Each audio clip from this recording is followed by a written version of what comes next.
Welcome back to the Cinema Wave podcast. I'm your host today, Vinny Albano, and I'm joined with my co-host, Zach Miller. How we doing, man? How we doing? We're doing good. We're doing good. I'm very excited today because we're going to be talking about episodes 3, 4, and 5 of FX's Shogun.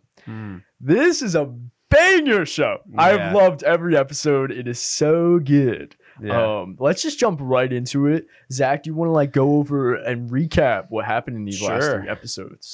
Yeah, so I'm assuming if people are tuning into the review too, they're probably looking for some thoughts on some spoilers. So I'm just gonna go over a lot of the major events that happen in each episode. But episode 3, Toranaga is still imprisoned in Osaka, the capital of their region, and he is trying to escape. So eventually he ends up sneaking out in one of their boxes, and in the middle of the night there's an ambush, and basically a lot of Ishido's men and Toranaga's men, and then one of Ishido's other council members' men. It's a 3-way crossfire, and they don't know what's going on.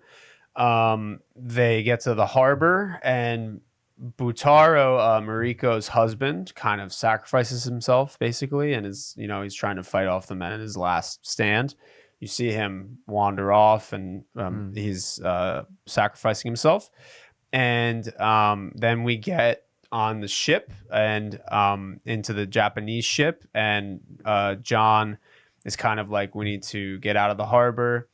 Portuguese stop that from happening. Toranaga goes on board and is like, I got to get out of this harbor. You got to let me go. And then they're like, we'll let you go. Just give us the Englishman. And John evades capture, basically. He evades steering the ship into the rocks. And that was pretty sweet because now it's a 2-for-1. Toranaga escaped and John escaped. So now they are buddy-buddy.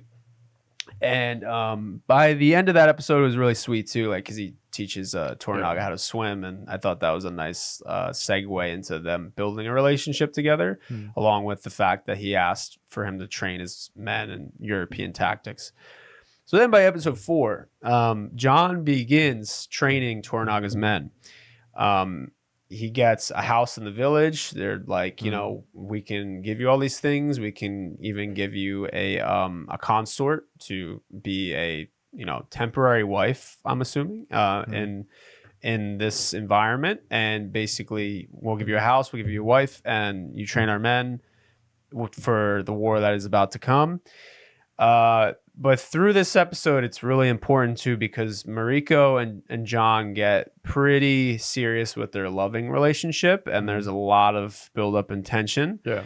And basically by the end of the episode, they just kind of seal the deal. It's official. It gets hot and spicy. It does get hot and spicy in the hot springs in the mountains. I mean, that's just how we like it. All right. That was something I wasn't expecting, but I was like, oh man, it's about to go down. Yeah. So meanwhile, even before that in the episode, Yabushige's nephew is talking in the ear of Toranaga's son, and he's kind of like, your father doesn't appreciate what you're doing, and you got to act on things and show him that you can prove yourself, and Ishido's doing all this stuff that's not cool, like you got to do something. So his nephew is kind of manipulating him in that way, and this is like further, can we trust Yabushige? We're not sure. So by the end of the episode, John is training his men, Toranaga's men, in cannons, and then Ishido's escort, his big diplomat, basically rides up with some of his men, and then there's an exchange of conversation, and basically he examines them training the cannons while they're having a pretty diplomatic conversation. And Toranaga's son orders some of the cannons to get fired on him immediately and wipes a lot of them out. And you're left with this bloody mess on screen. It was like also really well done visual effects, and it completely threw us off. It was a great cliffhanger to episode 4, and then it's like, all right, war is definitely about to happen. Now, episode 5, I feel like this is honestly a super pivotal episode because you know, following the chaos that ensued at the end of 4, there's a lot more pieces that are moving, and we finally get another surprise. We get Butaro, who is actually alive. He didn't sacrifice himself, and he survived the encounter. So he comes home, finds out Mariko and John are kind of like, there's a lot of tension. He doesn't know exactly what happened, but he can sniff out that there's some kind of tension between the two of them. And Toranaga's like, all right, this is good. He's gonna live in the same house with you guys. And immediately it's very uncomfortable. And it's very awkward with Butaro. He's extremely intimidated, and John is not having any of it. And they have like basically, you know, just a lot of tense conversations. But yeah, then Butaro is pretty aggressive, and he's kind of saying like, you know, oh, tell him, Mariko, like who your family was and like where they came from. And basically Mariko explains to John, my family has a lineage. My father was an assassin. He was caught by the bad Taiko before this, and he was put to death.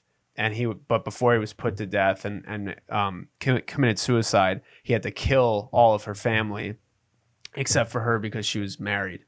And then he kills himself. So she was explaining that backstory, and she's kind of ashamed of that past, basically. And then in a following scene, Mariko gets beaten by Butaro, and John is like just about to kill him, and that's, you know, super sad, but he decides to refrain from that for the moment. And then you know, there's even that subplot in that episode too, where John hangs a pheasant in the house, and he's like, I don't want to eat this right now. I'm gonna put it up here. If anyone touches that, you know, they die. And that's, he kind of also gives that in broken English. So he's just kind of like telling his house, anyone touches that, like, you might die. Yeah. While John is out, the gardener, the sweetheart gardener, takes it down because it's smelling. And then John comes home. He's like, where's the gardener? And then they're like, you told us to kill anyone who removes it for the smell. So we killed him. And then he's like, what is going on in this country? Like, I didn't actually think you would do that. You know, like nobody values life. And I love this episode too, because it goes into just how extremely conservative they are in their environment, and that their belief system is like, it's life and death, literally. Like, if you violate one of their belief foundations, you might be put to death for it. So that's another thing. He's like trying to encourage Mariko, get out of this relationship. You are free to do what you do. And then, you know, like the gardener, like, how do you people value life so little? Like, I thought that was such a beautiful, like, overarching theme for the series too. And he's trying to introduce that, but it's not breaking the mold. So that's a lot of recap. But what were some of your favorite moments from these 3 episodes? Like, give me yours, just because I've been talking a lot too. Yeah, all good. Yeah. I had a lot of favorite moments. Yeah. Just kind of starting off from the beginning, I'll start kind of from episode 3 and then move all the way to episode 5. Episode 3, I love the moment where you have Cosmo Jarvis's character, John Blackthorne, prove himself, and the Portuguese is steering one ship out of the harbor, and he's steering the other ship out of the harbor, and he's avoiding to crash into the rocks. It just felt like a very heroic, very triumphant success. Yeah. And I really enjoyed that because it kind of put his character in a spotlight of positivity, of we can feel for him as an audience. I've really enjoyed that. I also love the way they ended that episode. Like you mentioned, it's very, very wholesome, right? Where John is teaching Toranaga how to swim, and then, Mariko translates how Toranaga wants to race him to shore. But it's like, oh, don't purposely let him win. He doesn't like that. Yeah. And they have the episode cuts to credits when they start their race to shore. I just thought it was a very sweet, very wholesome moment. I love seeing that bond grow between the characters. I also, in episode 4, like you mentioned, I think seeing the politics really kind of play in this episode I thought was very shocking, very intriguing. We have a lot of like twists, big ones and little ones. Obviously, the most notable one is Toranaga's son just firing those cannons onto Ashido's men, which is just whoa, like out of nowhere crazy. The effects are insane. It's brutal. There's that one visual of just like the horses literally just exploding upon impact. And then Ashido's, like you mentioned, his diplomat, who we saw in the previous episode, he's literally just hanging there with half his body just gone. His arm is just hanging, just a little lump of broken flesh. And then they go up to him and kill him. Very brutal visual, but very shocking. And I also love how it's not just Toranaga versus Ishido. There are so many other gears at play here, and so many other individuals with their own alignment in the politics and their own little plays in the politics that are just it's mixing the pot, and it's making it a little bit more muddied than just black and white. Because Toranaga's son, Toranaga then scolds him for making such a foolish action and being like, yo, that was probably not the best choice of action. So, then you have that, and you also have Yabashige's character, who like we mentioned in the previous episode, he has these ulterior motives, and he's still trying to follow these ulterior motives, And Toranaga notices this. He's like, hey, I can't really 100% trust you. And he says it right to his face. But we still see him try to scout out the spy within the village, who we then find out is the fisherman, who's actually secretly a renowned samurai. But just perfectly at that moment, that's when the gardener died, so they end up blaming the gardener as being a spy, and he kind of gets out blame free. And Yabushige is like, all right, whatever, we'll move on. I just think the politics also on Toranaga's part is very intellectual. I loved seeing in episode 3 how the distraction of this is the women being escorted out of Osaka, and then we see Toranaga dressed in woman gown, and then whilst the chaos is kind of brewing, and people are shouting and whatnot, they swap places with Toranaga and I believe it was his wife, or it might have been another woman. But I just thought that was so clever, so smart. And John Blackthorne is always thinking ahead. He kind of stops one of Ishido's men from being like, hey, don't be peeping around the women's quarters, right? So I enjoyed that. I also love in episode 5 when Buntaro comes back, and that scene where they're all eating dinner together, so much tension. So much tension. And Blackthorne is kind of poking him, and Buntaro is poking Blackthorne.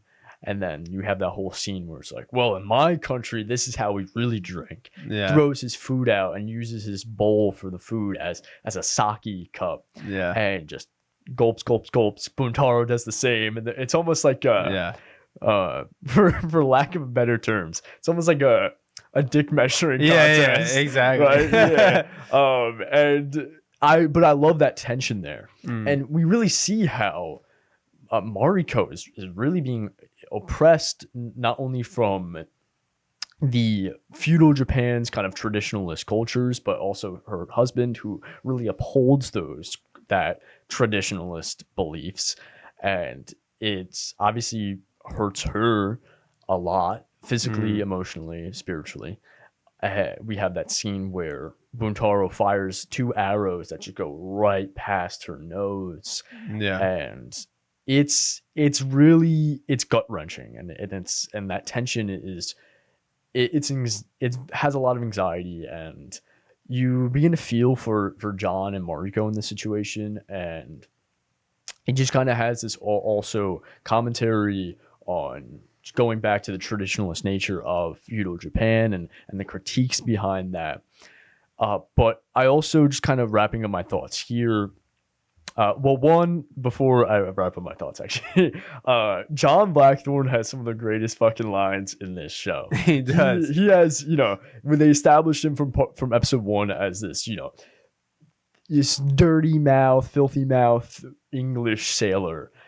But he continues this, obviously he's trying to be polite in front of people like Toranaga, but he's, he has some great lines of just insulting them in English and they don't know, what he's saying. But like I mentioned, just wrapping up my thoughts, I really like John and Mariko's relationship because they're both outsiders, John is obviously an outsider from being an Englishman who the Japanese at this point didn't even know England existed. And, facing that trouble as an alien of the state. But then Mariko coming from the bloodline of people who assassinated the prior emperor. Yeah. You see that they're both outsiders in this country, and I think that's why their relationship feels so nuanced and something you could root for.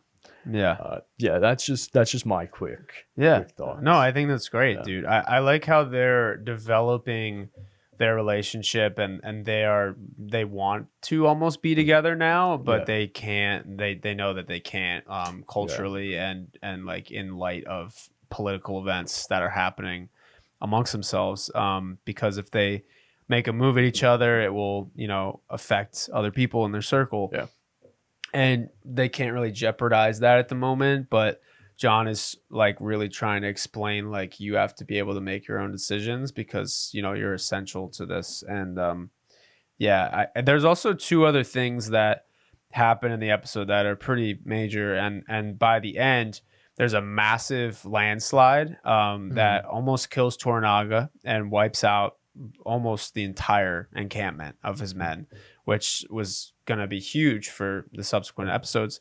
But now we don't know when he's going to attack and if he even has the right amount of men to attack. And when Toranaga's pulled out of the soil, John is like one of the first people to pull him out, and he kind of notices that, and he notices that John offers him the swords and stuff, and he's like, they're not much, but they're for you. Like, he's always keeping Toranaga's interests at heart, and he knows that he's trying to prove himself and say, I do deserve to be free after this and that kind of thing. And you should listen to me because people are trying to kill you. So I like how that is always like a running factor for this. And then also at the end, which was further out from the plot, this is brand new, is Ochiba, who is the Taiko's wife, the Taiko who passed away, returns to Osaka and orders Shido that the council is going to respond to her wishes now. So that's pretty crazy. And then she's like, if my son is ever hurt, like, something will happen to you guys. And then so you can tell, like, she's going to have some big role to play because now she might manipulate Shido, and she might also go after Toranaga. And we don't know the full extent of the power complex at this point. And I think it's really great that they brought in a new player, and she's obviously going to be scheming something up because she's like, oh, I'm in charge now. So that's a huge change in the environment and the landscape right now with who's running things. So I am really interested to see what her role is going to be and how it will affect even the council in Osaka, who we thought were all bad guys, but they answer to someone else still. So I thought that was really cool. But what else did you think about? Like, what do you think might happen in the coming episodes based off of some of the stuff in 5? I want to talk about just to answer that question. The first things first is Lady Ochiba taking control as like a sole regent for her son's regency. And I could be mistaken here, but in the first episode, when Toranaga is talking to the woman in the blue, like veil type dress, was that his wife or Ochiba? Because I remember they were talking about how the woman wanted Toranaga to take his rightful place as the Shogun of Japan. However, if he did that, then the other people in the council regents would basically automatically fire against him because of that. They would be scared of him having that amount of power, and they want to keep that all that power to themselves. Um, do you remember if that was Ochiba or I his don't wife? remember, and I almost assume that it was his wife because from what I can gather, I don't think she would ask Toranaga to take up the mantle when she has her son that is still waiting to come of age. So Yeah. I'm just off of prediction and recollection. I think it was Toranaga's wife. I Okay. think, but Okay. you know, honestly, we can circle back and check on it. But still, like I think even so, I'm interested to see like what her understanding is of Toranaga and if she always viewed him as a threat, and then like how bloodthirsty is she going to be going after him, and then now Toranaga has to clean up the whole mess that his son created, and he's like, I liked what he said too. He was like, um, sometimes men will use other men for their own bidding and they will manipulate you. So he's obviously talking about Yabushige's nephew and how he got in your ear. So basically, like, men will tear themselves apart if you let it happen. And he's like, that's why you shouldn't act impulsively, because now you gave Ishido an excuse to attack us. Like, that's a horrible thing. And if it's all his impulse and his impatience. So Toranaga's like, if you let me handle it, like it might have been a little better, So I liked what was happening there. And then even Toranaga tells Yabushige in about the middle of the episode, like, this is great because all of I can't get into Osaka on a full frontal attack, but if we come here, if we get them to come here, we'll entrench ourselves, everything will be great. But then by the end of the episode, there's a landslide. So now, not only did he lose a lot of his men, but his whole entire tactic has changed, and it might take a lot of time for him to regain his forces. But yeah. So I think this show is really shaping up to be like super, super good. And this episode 4 has episode 2 and 4 are a 9.1 out of 10, and episode 5 is a 9.0 out of 10 on IMDb, and the overall show is a 9.1 so far. So everybody's really liking this show. I haven't heard anyone say anything bad yet. It's really like also FX is like one of their best shows, I think, just so far. I mean, they're just killing it with other shows like The Bear and Fargo. They've been doing forever. Like, they just really know how to make good storytelling in high quality atmospheres. So Shogun is just really proving like any naysayer to like putting that to bed. And I really like that this is a reconstructed adaptation from the show in the 70s and 80s, and it's obviously from the book. So I really like that this side of history is being explored on TV too. So I think that's awesome. But I 100% agree. I do want to shift the conversation more into I want to shout out two people in particular. Well, actually, a couple people in particular. I'll start off with the cinematography, because like I've just been loving this show from a visual perspective as well. Episode 3 cinematography is done by Errol Retbland, while episode 4 and 5 is Sam McCurdy. They both do an incredible job. However, I will say McCurdy's cinematography in 4 and 5 I really enjoy. It keeps more of a naturalistic look, and the show is beautiful. The use of anamorphic lenses, but like that major fall off on the edges has like this it almost feels very very timey, I guess, very time period-esque. I don't know, it feels like you're looking through like a vignette of a period piece, which I mean, this is exactly what that is, so it's appropriate. Yeah, I just wanted to shout out that because the show is, from a visual perspective, very beautiful. I also wanted to shout out Anna Sawai's performance, going back to Mariko. She Yeah, does such a good job in this. very good. She might be my favorite out of the cast Yeah. as of right now. I mean, they're all so good. Cosmo Jarvis, I've never seen him in anything, but this is like, wow. I love this guy. He has charisma. He has the sailor, he has the sailor voice that he does. Yeah. And it's great. It's great. I just feel that the entire cast and all of the casting is so good here. Just everyone fits their roles so well. Mhm. Anna Sawai just has the most gut wrenching scenes, and the most Yeah. scenes where you just really feel, kind of going back into the idea of this traditionalist feudal Japan, and how these really strict traditions has forced people to, they have to be proper and modest all the time. And you could see that she's just like, she's trying to keep up that front all the time, and she's just constantly holding back and holding back Yeah. her emotions, her feelings. And then we see in episode 5 where she really does break after Montaro beats her, and Yeah. she just, she obviously in that moment, she just can't take it anymore. It's like, go, leave me alone, get out of here. You kind of see her for the first time really screaming and yelling like that. Yeah. Yeah. Just what a great performance. Also, the woman who plays Fuji, who I believe is Moka Hoshi, she's great. Very good. Yeah, that just reminded me, because in that scene, she just kind of dismisses John and talks in Japanese to Fuji.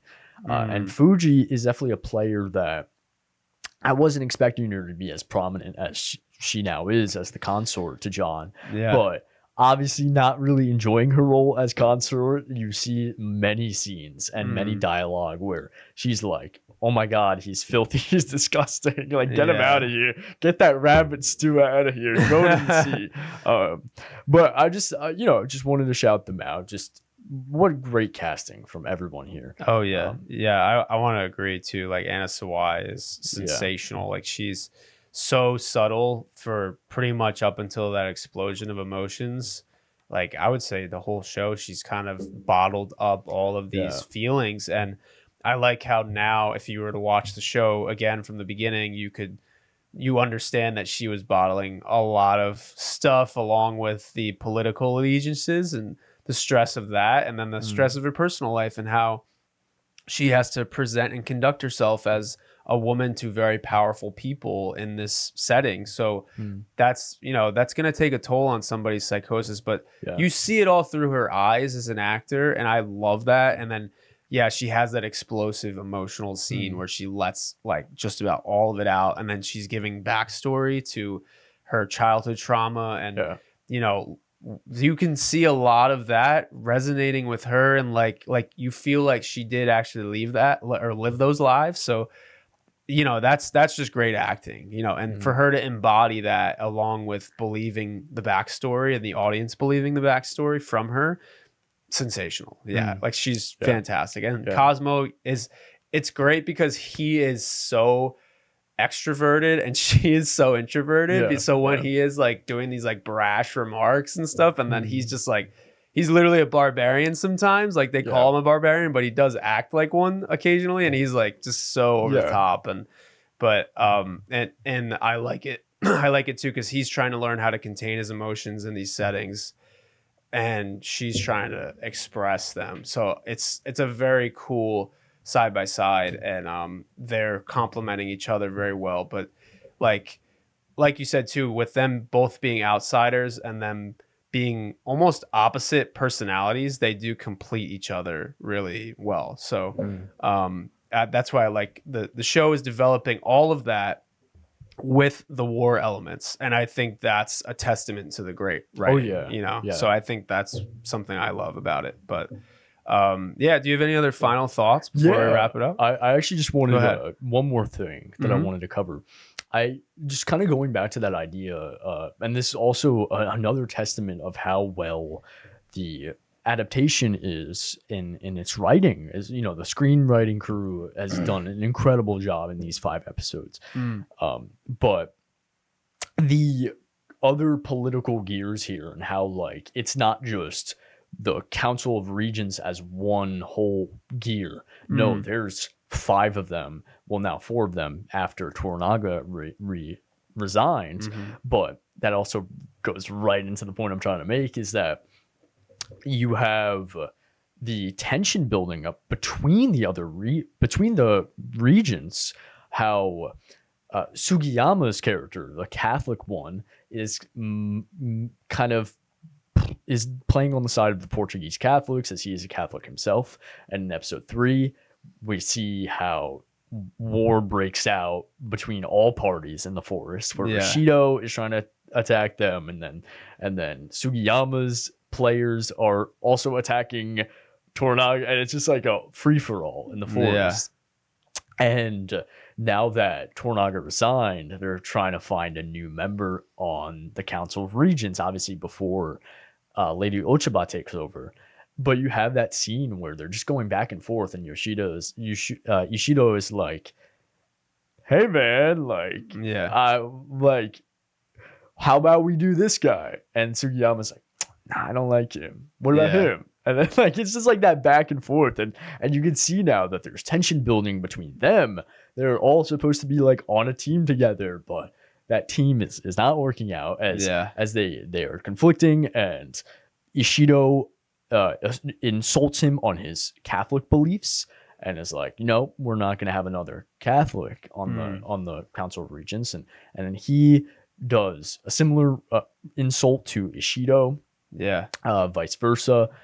I really love how, I know we made this comparison in the first episode, and obviously Shogun was written way before Game of Thrones, the miniseries and the novel, but you know, in this modern TV landscape, it is reminding me of Game of Thrones, where you have all these little players at part, and you know, you don't know whose side is who. So love it. And I also think like even some of our viewers commented, they would be like, you know, there would be no Game of Thrones without this type of story and the novel that was before this. So I completely agree with them. And I think, you know, we also compare it to Game of Thrones because Game of Thrones was just made for TV.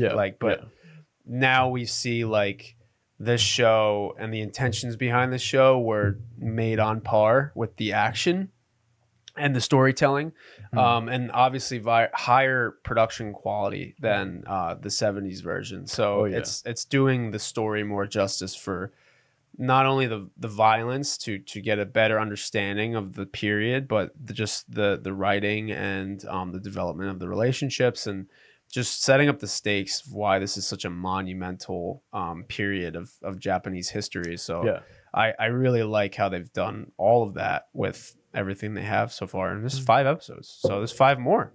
Can't wait. But you know, that's all I have to say. But same with me.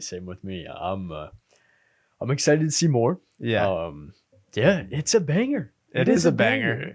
Anyhow, that has been Zach and I's discussion on Shogun episode 3, 4, and 5 on Cinema Wave Podcast. If you don't already follow us on @CinemaWave Media on Instagram, TikTok, Facebook, and Threads, as well as @_CultureWave Media, where you can find us on Instagram, I recommend you do so, because we have a lot of similar content and it keeps you in the loop.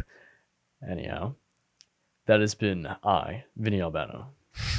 And me, Zach Miller. And that was a great episode. I was really hyped about it. But we'll be back for more, you know? Yes, totally. So come back. We're probably going to be discussing episodes 6 and 7 in 2 weeks from now. So long. See you next time. This is The Culture.